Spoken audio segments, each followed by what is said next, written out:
내게 있는 것이 무엇이냐 하는 말씀입니다.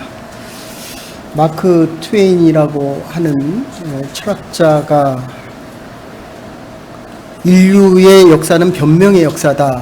오늘 모세가 변명하는 장면을 그대로 이야기합니다.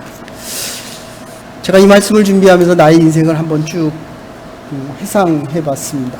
얼마나 많은 변명을 내가 하고 살았을까? 과연 이 모습으로 하나님 앞에 내가 설 수 있을까? 그래서 기도할 때마다 회개를 합니다. 하나님, 참 연약하고 부족한 자입니다. 늘 거짓을 정당화시키고 싶어 합니다. 그래서 변명을 합니다. 과거의 실패를 정당화하려고 우리는 변명을 하며 살아갑니다.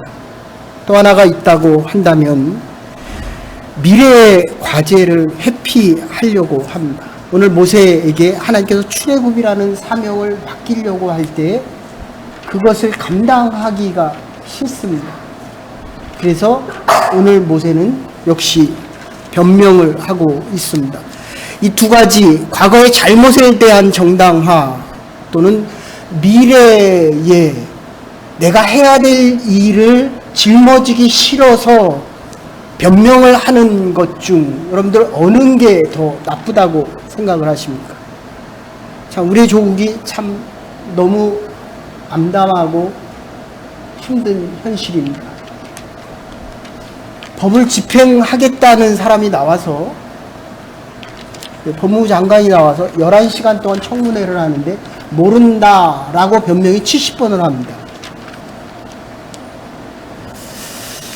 우리가 인생을 살아가면서 내 자리를 지키기 위해서 이 거짓으로부터 떠나 하나님의 뜻대로 하나님에게 순종하기 위해서 살아가려고 할 때 오늘 지금 모세는 이렇게 이야기합니다.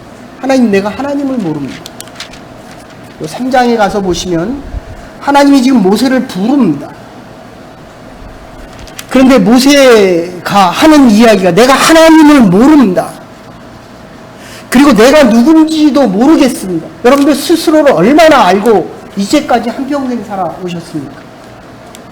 제가 60년을 알기 위해서 정말 열심히 공부하고 하나님을 알기 위해서 이제까지 달려왔는데 지금 한순간에 보니까 아는 게 별로 없습니다.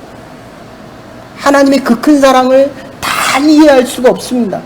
하나님의 그 섭리와 경륜을 내가 어떻게 다 이해할 수 있는, 내가 당한 이 현실을 과연 내가 어떻게 살아갈 것인가에 대한 질문이 더 구체적이 된다는 것입니다. 호렙산에서 모세에게 하나님께서는 모세를 쓰시겠다라고 이야기하면서 소명을 주시면서 새로운 미래를 향한 이 출발점에 서게 됩니다. 하나님이 저와 여러분을 부르실 때는 이제 새로운 일을 맡기면서 이 소명 속에 새로운 시작이라는 것입니다. 오늘 저와 여러분들의 이 예배의 자리가 새로운 시작이 되는 하나님의 부르심 속에 응답하는 믿음의 응답의 자리가 될 수 있기를 주의 이름으로 소원합니다. 하나님이 저와 여러분을 부르시기 위하여 이 자리에 나온 것입니다. 그냥 예배를 구경하기 위해서, 예배를 드린 그대로를 내가 느끼기 위해서, 다시 찬양하기 위해서 온 것이 아닙니다. 하나님의 부르심에 응답하기 위하여 온 것입니다. 근데 문제는 내가 믿어지지가 않습니다. 아니, 내가 나를 안 믿는데 누가, 그 이스라엘 백성들 60만이 누가 믿습니까? 여기에 모세의 고민이 있었다는 것입니다. 제가 모교 모임 때도 잠깐 말씀드렸지만 중세기 최고의 성자가 아시스의 프란시스입니다. 바울처럼 로마서 7장 8장 바울이 자기가 정말 대단한 자인 줄 알았습니다. 사도 중에 사도인 줄 알았고 그 제자가 되고 싶어서, 그리고 더 살아보니까 이건 제대로 된 그리스도인도 아니라는 걸 느끼고, 그리고 더 살아보니까 죄인입니다. 그런데 정말 죄인 중에 개수입니다. 근데 이 아시스의 성자 프란시스 하면 정말 이 캐톨릭에서는 정말 위대한 성자 중에 성자입니다. 근데 어느 날 이 프란시스가 고민에 빠집니다. 도대체 믿음이라는 게 뭘까? 여러분은 믿음을 뭐라고 생각하십니까? 지지난주에 말씀드렸습니다. 그리고 깨달은 것이 자기가 어둡고 침침하고 정말 감당할 수 없는 이곳에서 내가 하나님을 어떻게 알고 하나님을 믿을 수 있을까? 근데 갑자기 인사이트가 생기더니 누구나무 소기를 합니다. 자기가 정말 이 땅 위에 살아가는 가장 안전하고 위대하다라는 것이 물구나무를 보니까 다 공중에 떠다니는 거예요. 그리고 깨닫게 됩니다. 내가 이제까지 이루어왔던 이 모든 것들이 거꾸로 서 보니까 전부 허공에 떠가는 무상한 것들이라는 걸 깨닫게 됩니다. 이게 믿음이구나. 믿음이라는 것은 내가 이 세상의 것을 부여잡고 이것을 위하여 이제까지 살아왔고 내가 이룬 이 많은 것들, 얼마나 많은 사람들이 자기가 이룬 것을 부여잡으려고 몸부림칩니까? 뒤집어져 보십시오. 거꾸로 대보니까 다 공중에 떠다니는 허상이라는 것입니다.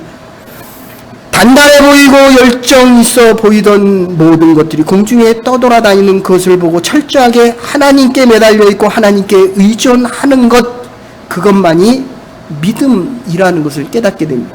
여러분들, 모세를 왜 애굽의 왕자 되었을 때 부르지 않고 지금 미디안 광야에서 40년 양치기 할 때 이때 부르십니까?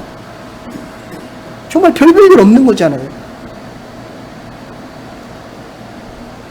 인생의 실패자를 왜 지금 부르시고 같은 값이면 좀 더 능력 있을 때 부르지 않았겠느냐 하는 것입니다. 이 양치는 현장에서는 이제 기력도 없고 의욕도 없고 욕망도 없습니다. 그러나 하나님께서는 그를 통해 하시고자 하는 일이 너무 엄청난 일입니다. 430년을 기다렸습니다. 이제 60만을 출애굽시켜야 됩니다. 자기가 이제까지 의지해왔던 그 모든 것이 사라져버린 이때에 하나님께서는 모세를 통하여 하시고자 한, 사실은 이게 모세의 간절한 소원이었습니다. 그런데 지금 하나님을 믿지 못하겠다는 것이 아니라 내가 능력이 없고, 이게 지금 애굽 백성을 죽이고 도망온 도망자입니다.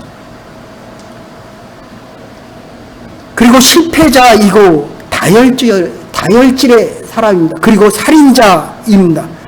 하나님이 하시는 것은 내가 믿겠지만 하나님이 나를 통해서는 아니라는 거예요. 우리가 하나님이 나를 부르실 때, 우리가 선교할 때도 그렇지 않습니까? 하나님이 지금 우리를, 나를 보냈는데 준비된 게 너무 없으니까 하나님, 내가 할 수 있는 게 아무것도 없습니다. 모세는 자기는 아닐 거라고 생각합니다. 나는 예외입니다. 나를 통해서는 될 일이 아니라고 생각합니다.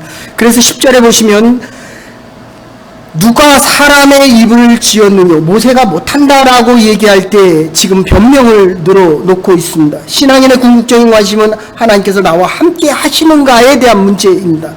하나님께서 우리와 함께 하신다면 그 무엇도 문제될 것이 없습니다. 그러나 모세의 깊은 고민은 하나님의 능력이 의심되는 것이 아니라 내가 너무 무자격한 자라는 겁니다.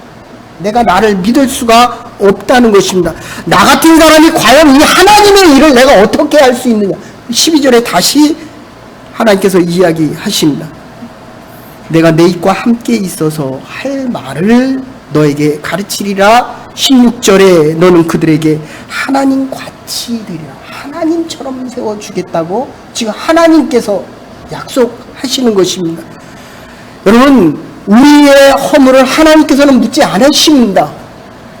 하나님이 저와 여러분을 쓰시겠다라고 할 때에는 우리의 부족함을 보시지 않는 것입니다. 부족함을 알고 부르시는 것입니다. 가능과 불가능이 우리에게, 나에게 있는 것이 아닙니다. 내가 사업의 일터에서 이것이 될 것이냐 안 될 것이냐를 묻지 마시고 하나님, 내가 오늘 하루도 이 하루도 하나님의 뜻대로 살아갈 수 있게 해 주시옵소서. 이게 우리의 믿음의 고백이 될 수 있어야 합니다. 가능하도록 하나님이 부르시는 겁니다. 가능하고 불가능하고는 하나님께 속해 있는 것입니다. 하나님의 지혜가 있고 경륜이 있고 하나님의 종말론적인 승리가 약속되어 있기 때문입니다. 여러분, 지금 하나님께서 우리가 기도할 때 그러잖아요. 하나님 정말 대단한 거, 초자연적인 역사가 이루어지기를 원하는 것 같은데 하나님은 이렇게 물어봅니다. 네 손에 있는 것이 뭐냐? 모세가 대단한 거를 원하는 줄 알았는데 모세에게 묻습니다.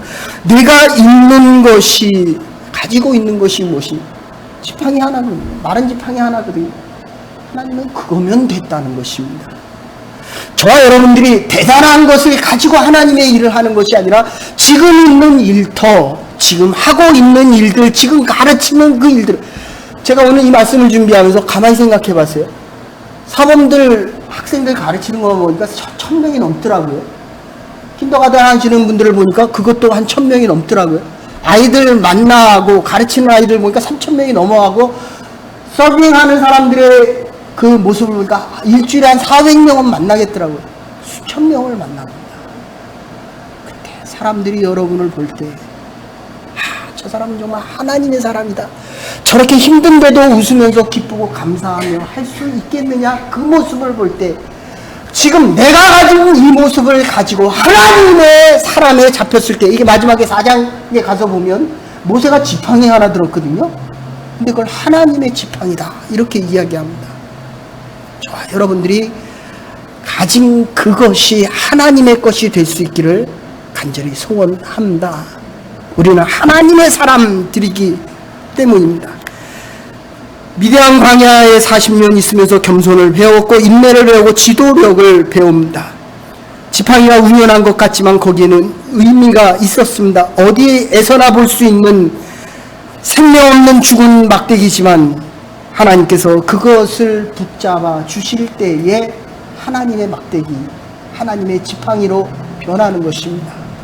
바울을 부르실 때 이방인을 위해서 내가 부르고, 에스더 4장에 보시면 이렇게 얘기합니다. 4장 14절에 보면 모르드게가 에스더에게 이야기합니다. 네가 지금 왕후가 된 게 바로 이스라엘 백성들, 이들을 살리기 위하여 지금 부르신 것이 아닌가, 이렇게 이야기할 때 에스더가 왕에게 나가 이스라엘 백성들을 구원하는 장면이 나옵니다.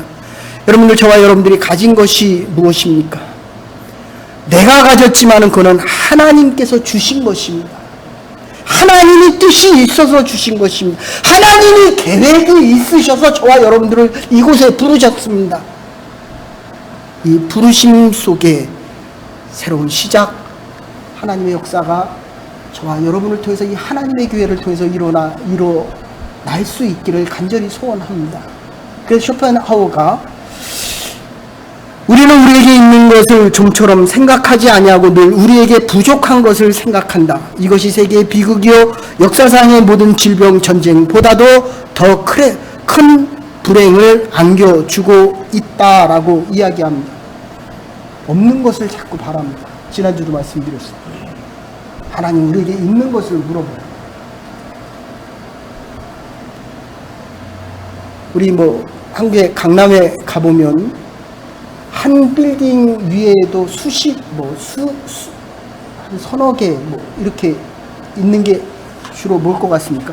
그 성형외과잖아요. 그러니까 미국에서 제일 성형외과로 뛰어난 맥스웰이라고 하는 의사가 있었습니다. 그 사람에게 그 성형수술을 받기 위해서 수백 명, 1년에 수십 명이 아니라 수백 명이, 근데 그가 쓴 책에 보면 이런 내용이 있습니다. 새로운 미래를 소유한 새로운 얼굴이라는 책을 썼는데, 외형적인 얼굴을 정말 아름답고 누구보다도 더 이쁘게 고쳐줬는데 그들의 마음속에 있는 쭈그러진 얼굴은 결코 고칠 수가 없었다. 수만 명을 수술한 그 최고의 성형외과의 의사의 고백입니다. 4장 20절에 보시면 모세가 그 아내와 아들을 나귀에 태우고 애굽으로 돌아갔는데 하나님의 지팡이를 가졌더라. 모세가 하나님의 명령에 순종해서 자기의 삶을 정리하고 이제 이집트를 떠날 때 그 지팡이를 하나님의 하늘나라에서 떨어뜨린 것도 아니고 이미 평소에 모세가 가지고 있었던 것입니다. 모세가 가지고 있는 그 지팡이에 하나님의 능력이 임하니 이것이 하나님의 지팡이, 능력의 지팡이로 변하는 모습을 볼 수가 있습니다. 그러나 모세가 잡은 지팡이가 아닙니다.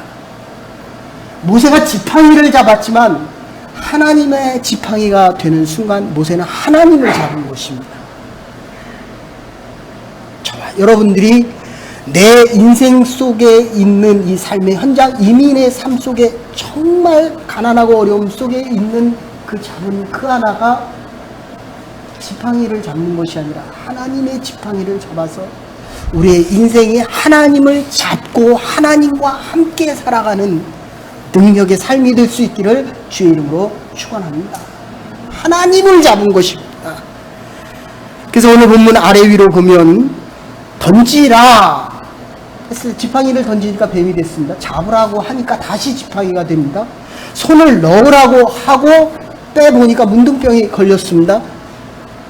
그리고 하수를 취하라 라고 했더니 피로 물들었습니다. 하수에 뿌리고 나니까 물들었습니다. 홍해를 쳐라 라고 하니까 쳐라 했을 때 홍해가 갈라집니다. 건너라 라고 했을 때 건넙니다. 던지라 하면 던지는 것입니다. 하나님께서 내가 가진 것 그것을 통하여 역사하실 때 내 믿음의 순종을 요구하고 계신다는 것입니다. 다시 잡으라 명령하면 잡는 것입니다. 하나님께서 우리에게 믿음의 표징을 보여주시기 위함입니다. 모세의 일생은 지팡이로 시작해서 지팡이로 끝나는 것을 볼 수 있습니다. 민수기 20장 12절에 보시면 모세가 하나님께서 바위에게 명하여 물을 나오라고 했을 때 그냥 하나님께 그대로 순종하면 됩니다. 근데 이스라엘 백성들의 불순종하는 모습을 보고 자기가 들어서 반석을 치는 모습이 나옵니다. 여러분, 다른 사람이 불순종할 때 그 모습을 보고 나는 순종하는 것 같은데 내 신앙의 모습이 또다시 하나님에게 불순종하는 모습이 나오게 됩니다. 그래서 12절에 보시면 너희가 나를 믿지 아니하고 이스라엘 자손의 목전에서 나의 거룩함을 드러내지 아니한 고로 너희는 이 총회를 내가 그들에게 준 땅으로 인도하여 드리지 못하리라. 우리가 여호수아서를 생각할 때 말씀드렸습니다. 느보산에서 모세가 이렇게 쳐다보면서 하나님 나도 저 가나안에 들어가게 해 주시옵소서. 하나님이 안 된다라고 합니다. 60만이 안 된다. 1세대는 다 불순종한 자들은 하나님에 대한 불순종으로 그 가나안에서 하나님을 불순종하고 살아가기 때문에 여기서는 끝내는 것이 좋겠다라는 말씀입니다. 지팡이의 사건은 바로 손에 놓으니 지팡이가 뱀이 됩니다. 다스리지 못하면 뱀이 됩니다. 원수가 되고 악이 된다는 것입니다. 내가 하나님 앞에 다스려지고 다스림을 받을 때만이 능력이 있는 것입니다. 손에 잡혀있는 동안에만 능력을 경험할 수 있습니다. 하나님이 순종하라고 할 때에 그것이 지팡이요 놓으라고 하는 그때에 놓을 때에 하나님의 능력을 경험합니다. 하나님에게 다스려짐을 당할 때에 세상의 악을 다스릴 수 있는 능력이 생긴다는 것입니다. 꼬리를 잡으라고 할 때 다시 지팡이가 되었습니다. 무서워도 하나님께서 잡으라고 하실 때는 잡을 수 있어야 합니다. 잡으면 나를 돕는 지팡이가 됩니다. 원수라도 잡으라고 하실 때 그 꼬리라도 잡으면 은인이 될 수 있다는 것입니다. 잡으라고 할 때 바로 잡으면 역경도 축복의 계기가 됩니다. 내 실패와 이 절망 속에서라도 하나님의 말씀을 바로만 들을 수 있으면 엄청난 성공의 디딤돌이 된다는 것입니다. 손을 사용할 때 가슴에 대어 보아라. 가슴 속에 머리와 가슴이 같이 놀아야 됩니다. 하나님에게 순종하겠다고 내 머리로는 얘기하지만 내 가슴은 욱해서 순종하지 않습니다. 하나님의 은혜를 받으면 내 가슴이 정말 끼듯이 뜨거워집니다. 그러나 내 손은 다른 데로 갑니다. 행동, 이거를 죄다. 손을 사용할 때마다 가슴에 대어보고 손과 마음이 따로따로 놀면 안 된다는 것입니다. 마음이 나쁠 때 내 손도 악해지고 마음이 바를 때에 내 손도 손됨의 본분을 다하게 된다는 것입니다. 모세는 사람을 쳐 죽인 것이 아니라 가슴에 손을 얹고 기도하며 하나님의 뜻에 순종할 수 있어야 한다는 것입니다. 이 문둥병의 의미를 보면 절망적인 처지에 있는 이스라엘 백성들, 희망이 없어 애굽 땅에서 고통스럽게 살고 있는 이스라엘 민족의 상징적인 모습을 표현합니다. 손을 다시 넣어보라. 하나님의 명령에 순종하여 문둥병이 생긴 그 고통의 손, 절망의 손을 넣는 순간에 이미 아주 깨끗해졌습니다. 하나님의 말씀에 순종할 때에 내 아픈 상처와 내 모든 파멸의 순간들이 깨끗하게 치유함을 받을 수 있어야 한다는 것입니다. 하나님의 말씀에 순종하는 순간 고통과 절망 가운데서도 이웃을 치료하고 역사를 치료하고 민족을 치료하는 치유자로 우리의 삶이 다시 태어날 수 있는 이 기적의 삶을 경험할 수 있어야 합니다. 이집트 애굽 백성들은 왕관에도 기둥에도 뱀을 새겨 놓았습니다. 그리고 이들은 문둥병을 아주 무서워했습니다. 나일강은 젖줄이었습니다. 피가 나일강의 젖줄이 피로 바뀌었을 때 모세로 하여금 애굽의 심판자가 됩니다.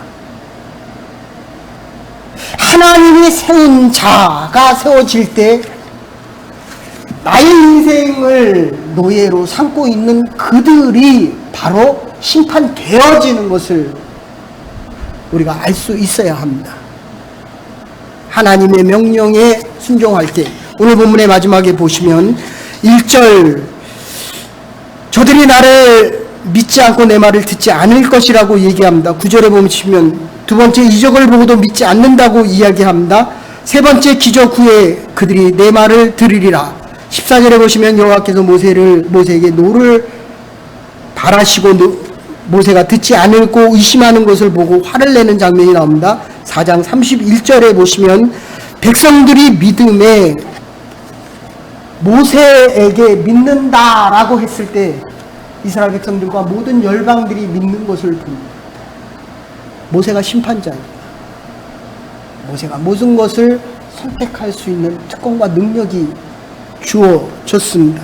나는 못한다고 합니다. 그러나 능력과 기적은 하나님의 삶 속에 나는 못한다고 하지만 하나님은 할 수 있다고 이야기합니다. 나는 없다고 이야기합니다. 하나님께서는 내게 있는 것을 물으십니다.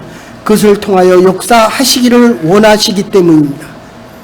우리는 내게 있는 것이 하나님의 목적과 뜻에 사용될 수 있도록 순종할 수 있어야 합니다.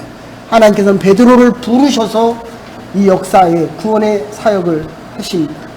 바울을 통하여 이방 나라에게까지 하나님의 복음의 생명의 역사를 전하기를 원하십니다. 모세를 통하여 이스라엘 백성들을 구원하기를 원하십니다.